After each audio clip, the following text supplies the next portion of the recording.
अगर आपने अभी तक इंट्रोडक्शन वीडियो नहीं देखी, तो सबसे पहले उसे जाकर देखिए, नहीं तो आपको ये एक्सरसाइज बिल्कुल भी समझ नहीं आएगी। इंट्रोडक्शन वीडियो का लिंक डिस्क्रिप्शन में है। तो चलो समझते हैं क्वेश्चन 1 और क्वेश्चन 2 को। स्टेप 1 क्वेश्चन को समझना। हमें क्या दिया गया है? एक फंक्शन दिया गया है f of x equals 1 over x और डोमेन है r स्टार जो कि नॉन जीरो रियल नंबर्स का सेट है, यानी जीरो को हटा के जो भी रियल नंबर्स बचते हैं वो इसके डोमेन में आते हैं। कोडोमेन भी r स्टार है, यानी आउटपुट में भी सिर्फ नॉन जीरो रियल नंबर्स आएंगे। हमें क्या प्रूव करना है? फंक्शन 1 इंजेक्टिव है या नहीं? फंक्शन ऑन तो सर्जेक्टिव है या नहीं? अगर डोमेन r स्टार की जगह n हो तो क्या रिजल्ट सेम रहेगा? स्टेप 2 इंजेक्टिव प्रूफ एक फंक्शन 1 होता है अगर कोई भी दो अलग इनपुट्स का आउटपुट कभी भी सेम ना आए। मैथमेटिकली हम चेक करते हैं। If f of x1 equals f of x2 then x1 equals x2। Check करते हैं, अगर f of x1 equals f of x2 तो इसका मतलब the reciprocal of x1 equals the reciprocal of x2। दोनों तरफ रेसिप्रोकल ले लो, x1 इक्वल्स x2 ये प्रूफ कर देता है कि फंक्शन 1 है, क्योंकि कोई भी दो डिफरेंट नंबर्स का आउटपुट सेम नहीं हो सकता। एग्जाम्पल से समझते हैं। f of 2 equals 1 half which equals 0.5, f of 3 equals 1/3 which is approximately 0.333। दोनों अलग हैं, यानी फंक्शन 1 है।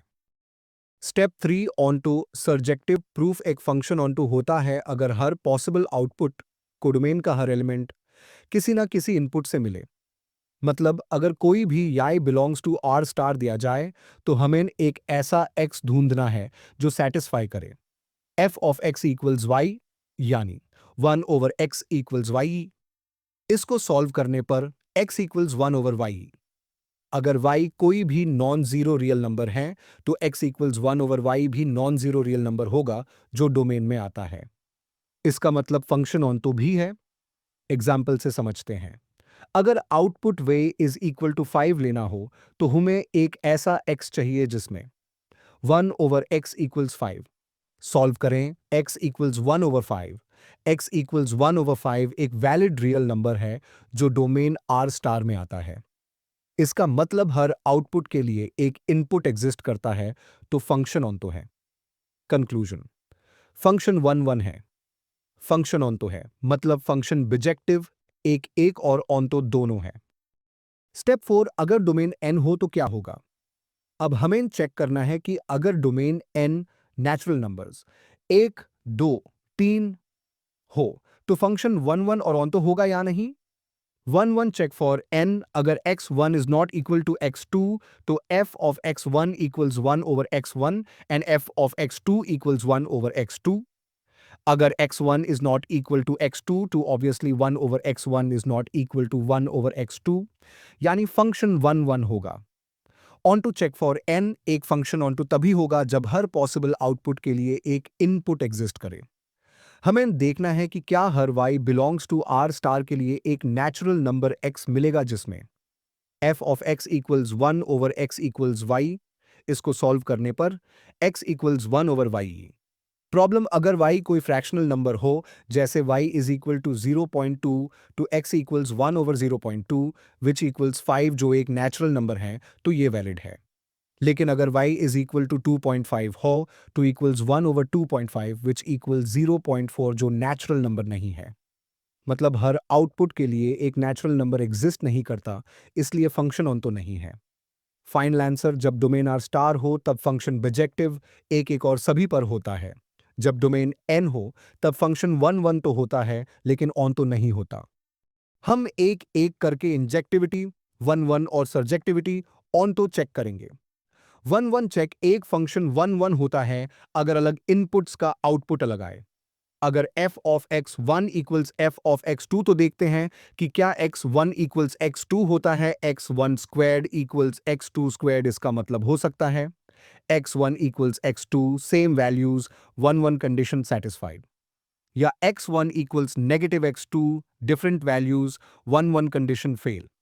लेकिन नेचुरल नंबर्स n में सिर्फ पॉजिटिव नंबर्स होते हैं 0, 1, 2, 3 एंड सो ऑन, इसलिए x1 इक्वल्स नेगेटिव x2 का केस पॉसिबल नहीं है।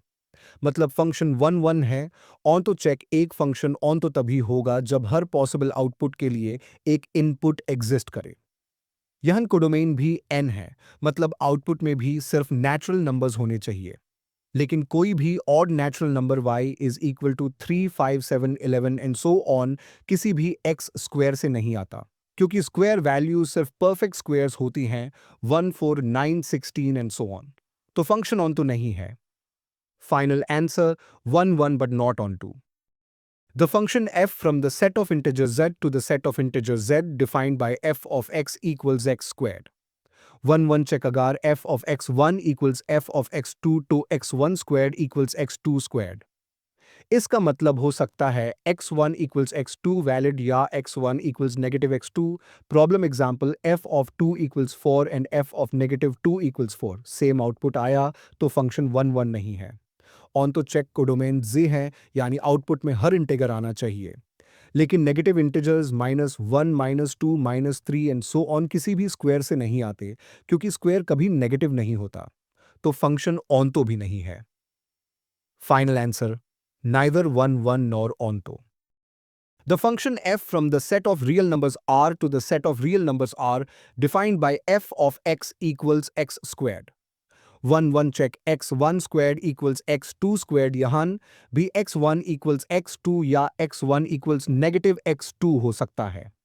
तो f of 2 equals f of negative 2 equals 4 होने की वजह से फंक्शन 1 1 नहीं है। ऑन तो चेक कोडोमेन r है, यानी हर real number including negative numbers output में आना चाहिए। लेकिन x स्क्वायर कभी नेगेटिव नहीं होता, तो कोई भी नेगेटिव नंबर किसी भी इनपुट से नहीं मिलेगा। तो फंक्शन ऑन तो भी नहीं है। Final answer neither 1 1 nor onto. The function f from the set of natural numbers n to the set of natural numbers n defined by f of x equals x cubed 1 1 check agar f of x1 equals f of x2 tot x1 cubed equals x2 cubed. Therefore x1 equals x2. कोई भी दो अलग natural numbers का cube कभी भी same नहीं हो सकता, तो फंक्शन 1 1 है। ऑन तो चेक यहाँ आउटपुट सिर्फ नेचुरल नंबर्स होने चाहिए। लेकिन क्यूब वैल्यूज सिर्फ perfect cubes 1, 8, 27 and so on होती हैं। कोई भी नंबर जैसे 2, 3, 5, 6, 7, 9, 10 किसी भी एक्स क्यूब से नहीं आता, तो फंक्शन ऑन तो नहीं है। Final answer 1 1 but not on 2. The function f from the set of integers z to the set of integers z defined by f of x equals x cubed. 1 1 check agar f of x1 equals f of x2 तो हो x1 cubed equals x2 cubed. यहाँ cube एक 1 1 function होता है, क्योंकि किसी भी दो डिफरेंट नंबर्स का क्यूब कभी सेम नहीं होता। तो फंक्शन 1 1 है। ऑन तो चेक हर इंटीजर आउटपुट में आना चाहिए।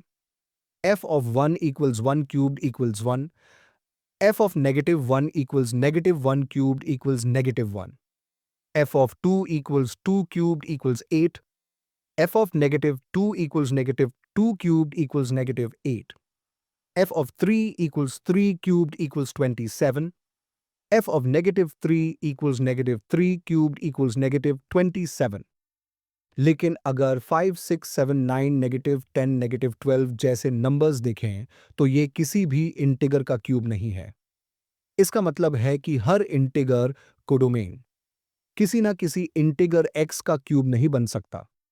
कंक्लूजन फंक्शन ऑन तो नहीं है।